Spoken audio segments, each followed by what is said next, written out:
ഇന്ത്യയിലെ ഏറ്റവും അതിസമ്പന്നരായ ആൾക്കാരുടെ ലിസ്റ്റ് എടുക്കുമ്പോൾ നമ്മുടെ ടാറ്റ ആ ലിസ്റ്റിൽ വരാറില്ല. അതിന്റെ കാരണം എന്താണെന്നാണ് ഈ വീഡിയോയിൽ നമ്മൾ നോക്കുന്നത്.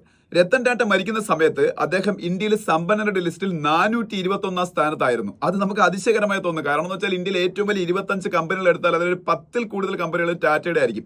ഇന്ത്യയിലെ ഏറ്റവും വലിയ രണ്ടാമത്തെ കമ്പനി റിലയൻസ് കഴിഞ്ഞാൽ TCS ആണ്, ടാറ്റ കൺസൾട്ടൻസി സർവീസ് എന്ന് പറയുന്ന കമ്പനി. 100-ലധികം രാജ്യങ്ങളിൽ പ്രസൻസ് ഉള്ള കമ്പനിയാണ് ടാറ്റ എന്ന് പറയുന്നത്. അതുപോലെ ലോകത്തിലെ ഏറ്റവും വലിയ ബ്രാൻഡുകളിലൊന്നായ JLR, Jaguar and land rover, നമ്മൾ റേഞ്ച് റോവർ കാറുകളൊക്കെ ഇറക്കുന്നത് ടാറ്റയുടെ ഓൺ കമ്പനിയായ JLR ആണ്. അതുപോലെ തന്നെ നമ്മൾ ലോകത്തിലെ ഏറ്റവും വലിയ തേയില ബ്രാൻഡുകളിലൊന്നായ ടെറ്റ്ലി, ഇതൊക്കെ ലോകം മുഴുവനുള്ള രാജ്യങ്ങളിലുള്ള പ്രോഡക്റ്റുകളാണ്. അതുകൊണ്ടാണ് ഇതിന്റെയൊക്കെ പേരുകൾ എടുത്തു പറഞ്ഞത്. ഇത്തരത്തിലുള്ള ബ്രാൻഡുകൾ ഓൺ ചെയ്യുന്ന ടാറ്റ എന്തുകൊണ്ട് ലോകത്തിൽ പോയിട്ട് ഇന്ത്യയിലെ പോലും ആദ്യത്തെ 100 പേരിൽ പോലും ഇല്ല? 421 സ്ഥാനത്തായിരുന്നു ടാറ്റ മരിക്കുന്ന സമയത്ത് ഏറ്റവും റിച്ചസ്റ്റ് ലിസ്റ്റിംഗിൽ.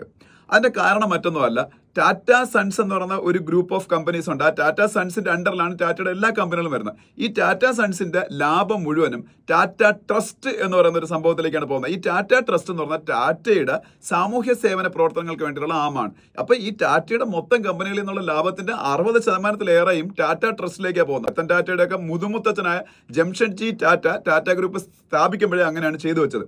അതുകൊണ്ട് തന്നെ അവരുടെ കുടുംബത്തിൽ ആർക്കും ഒരു പരിധിയിൽ കൂടുതൽ സ്വത്ത് ഉണ്ടാക്കാൻ പറ്റത്തില്ല. കമ്പനികളിൽ നിന്നുള്ള സ്വത്ത് അല്ലെങ്കിൽ ലാഭം എപ്പോഴും ടാറ്റ ട്രസ്റ്റിലേക്കാണ് പോകുന്നത്. ഈ ടാറ്റ ട്രസ്റ്റ് ഈ പൈസ ഉപയോഗിച്ച് ഇന്ത്യയിൽ വിവിധ സ്ഥലങ്ങളിൽ ഹോസ്പിറ്റലുകൾ ഉണ്ടാക്കുക, വിദ്യാഭ്യാസ സ്ഥാപനങ്ങൾ ഉണ്ടാക്കുക. ഇപ്പൊ തന്നെ 4-ലധികം ക്യാൻസർ സെന്ററുകളാണ് ടാറ്റ മരിക്കുന്നതിന് തൊട്ട് മുമ്പായിട്ട് അദ്ദേഹം ആസാം ഉൾപ്പെടെയുള്ള സംസ്ഥാനങ്ങളിലായിട്ട് ഉണ്ടാക്കിയത്. അപ്പൊ ഇങ്ങനെ സാമൂഹ്യ സേവന പ്രവർത്തനങ്ങൾക്ക് വലിയ പ്രാധാന്യം നൽകുന്ന ടാറ്റ ട്രസ്റ്റ് എന്ന് പറയുന്ന ഒരു സ്ഥാപനത്തിലേക്ക് ഈ സ്വത്തുക്കളെല്ലാം ലാഭമെല്ലാം പോകുന്നത് കൊണ്ടാണ് ഇന്ത്യയിലെ ടാറ്റ സമ്പന്നരുടെ ലിസ്റ്റിൽ വരാത്തത്.